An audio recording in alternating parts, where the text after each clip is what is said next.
Well, the Arizona Diamondbacks had a difficult season in 2025. Let's take a look at their last 5 seasons because 2023 was their best season since 2001, but the last 2 years, hasn't really been great. Obviously, 2024, they had a really good squad. They barely missed the playoffs, which is unfortunate with that whole tiebreaker with the Mets and Braves, which was bad. And then 2025, under 500, didn't really play the best, so they're obviously going to bounce back in 2026. I'm confident in this team to bounce back too. Obviously, they did struggle with some bad performances in 2025 and a couple of injuries, which didn't help, but I do believe they're going to get back to the postseason. I think they could have a good squad, especially by looking at their contract situation. So let's go over their contract situation. They got a lot of guys signed. I think a lot of people don't, understand this or don't remember that they have a lot of guys signed. So let's kind of break it down here. Obviously, Corbin Burnes signed that massive contract in 2025. He still's got 5 more seasons left on that contract. Obviously, didn't play the best in 2025, but he's definitely going to bounce back for sure. So I don't really think any problems are going to happen with him. Obviously, Corbin Carroll's on that 8-year contract he signed in 2023. He's once again got 5 more seasons with the team with a team option in 2031 as well. So I think Corbin Carroll is going to play really good in 2026. He obviously started out really hot in 2025 and then kind of tapered off towards the end of the season. So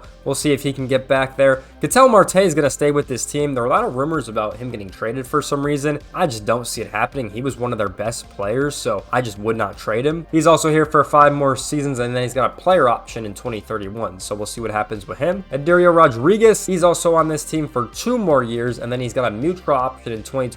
So, those are usually hard to come to fruition, but we'll kind of wait and see. Geraldo Perdomo, he's still on this team for 4 more seasons. He's got that team option in 2030 as well. He's been one of their guys that's been one of the better ones. He was obviously a runner-up in the MVP voting, and he was really high up there, to be honest. So definitely an impressive 2025 season for him, and it was low-key kind of underrated, especially with Marte. I mean, I feel like this team's always underrated in my opinion. And then Brendan Fadilla, who's once again still on this team for about 5 more seasons. Then he's got 2 team options. He's got the team option in 2031 and then a neutral in 2032. So he's going to be on this team for quite some time. Obviously, that young rookie pitcher who's been really good. Luis Gurriel Jr. is on this team for 1 more season. Then he's got a team option in 2027. Merrill Kelly's on this team for 2 more seasons. He did sign a new contract with the team in 2026 at 2 years, $40 million. And he also has a vesting option in 2028. So we'll see if he ends up hitting that one in 2027. Once again, how those vesting options work is you have to hit a certain performance goal to be guaranteed that contract for the next year. And then Justin Martinez, he signed a 5-year contract in 2025. So he's still got 4 more seasons on that contract. And then he has 3 team options in 2030, 2031, and 2032. So he's got a lot of team options with the Diamondbacks. So we'll kind of wait to see if he gets extended in a lot of those team options. And then once again, one of their new free agents, Michael Soroka, signed a 1-year, $7.5 million contract. And then also one of their other, I guess technically new free agents, even though he re-signed, is James McCann. He's on a 1-year, $2.75 million contract. It's obviously not updated on Baseball Reference, which is unfortunate, but he is back with this team. So you got a lot of guys signed, and then everyone else is going to be in arbitration on this team. So definitely committing a lot of money to winning, which I like to see. And they're also still paying $600K for Ketel Marte's prorated signing bonus as well. So to round that all up, this team ends up being $159.6 million committed to their team. Obviously, if we add that James McCann contract out, it's right around 161, right around there. So obviously a lot of money committed to this team, but honestly, I think they're set up really well with some of the guys they have under contract. Obviously, a lot of them could be up after 2030, so that is definitely a little bit sign of concern there, but definitely a strong future for the next 5 years. And they've only signed 3 new players in this offseason so far, being James McCann, Michael Soroka, and then Merrill Kelly. So we'll see if they're able to sign, a couple of their guys back, like Zach Gallen's still another one that's got on the market right now. So we'll see if he's going to come back to the team as well. If we take a look at what the Diamondbacks spent in 2025, it was $204 million, and they were the 13th team in Major League Baseball when it comes to payroll. So once again, they should be right around that number, especially if they sign a couple more players. So I can definitely see them being right around there. So with that being said, let's take a look at the 2026 Diamondbacks roster because it's very good. So let's start with this rotation. Obviously, I think this rotation is going to be solid. Obviously, Rodriguez, Kelly, and Fida are obviously very good pitchers. And then we'll see how Ryan Nelson do once again with Soroka. So I like this rotation. I think it's pretty solid. I don't think it's, one of the better ones they've had a couple years ago, but I think it's still pretty solid. Now moving over to the bullpen, once again, they have an okay bullpen. Once again, I think their 2023 one was still a little bit better in my opinion, but Garcia, Thompson, and South Frank, I think are quality pitchers. So I'm expecting them to have a pretty decent time in this bullpen. Now moving over to the starting 9, once again, they have a lot of options to choose from. I think at multiple of the positions. Let's begin at catcher. Obviously, Gabriel Moreno should definitely start, but James McCann is a great backup option. Moving over to first base, I imagine Pavin Smith would probably start. He's obviously been a very solid player. At second base, it's obviously going to be Ketel Marte. At third base, it's going to be Jordan Jordan Lawler. And then at shortstop, it's going to be Jeromo Perdomo. And then moving on to this outfield, honestly, there's a ton of options and ton of situations to choose from. I personally would have Jake Markenneth in left field, Alec Thomas in center field, and then Corbin Carroll in right field.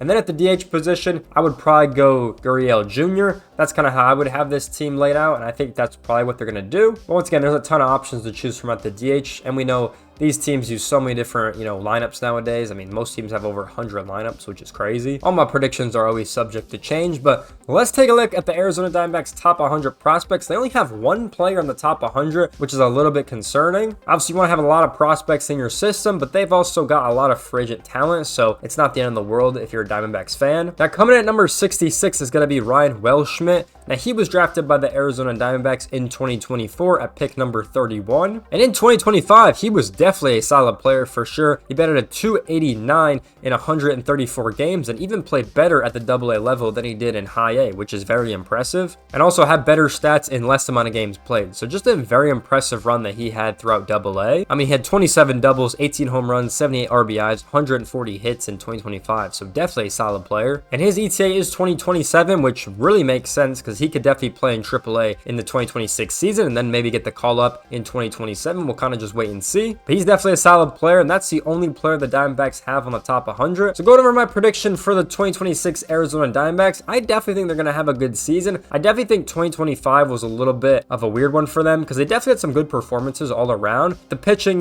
kind of struggled the main part of why they lost so many games, I feel like. I mean, you can even take it back to that one game versus the Braves where they were able to come back from 11-0 in like the 9th inning, which is insane. I'm just more concerned on the pitching side, so that's kind of what I'm worried about, but I think they should bounce back in 2026. I really think they should bounce back and they should be good players, especially with some of the guys they got in the offseason. We'll definitely wait to see if they're any good in 2026. But I have high hopes for this team. They should be playoff contenders and they should definitely have a spot in this postseason, especially because I see the Padres kind of regressing. I feel like that team is not going to be as good, at least as they were by record in 2025, because they almost got up to 90-something wins, which is crazy. But I feel like they might take a step back. We've seen the Brewers take a step back. You can even say that for the Cubs as well, taking a step back. So there's a lot of teams I think that have taken some steps back, and I think you're going to see a team like the Diamondbacks kind of shock everyone, maybe come out of nowhere or maybe be a really good competitive team. That's kind of my prediction on this 2026 Diamondbacks team. I think they got a shot for the postseason, and we'll kind of wait to see what happens. But with that being said, let me know in the comment section down below. Do you guys agree with me? Do you disagree with me? Let me hear your thoughts on this team down below in the comments. And make sure you guys follow me on all my socials. Follow me on X for all my updates. Follow me on Instagram for all of our clips. If you want to talk more MLB or MLB The Show, make sure you join the Discord. And also check out the merch. We're going to be releasing some new designs in 2026, which is going to be very exciting. With that being said, I hope you guys enjoyed today's video. Make sure you guys like, comment, subscribe. I'll see you guys in the next one. Peace out, everyone.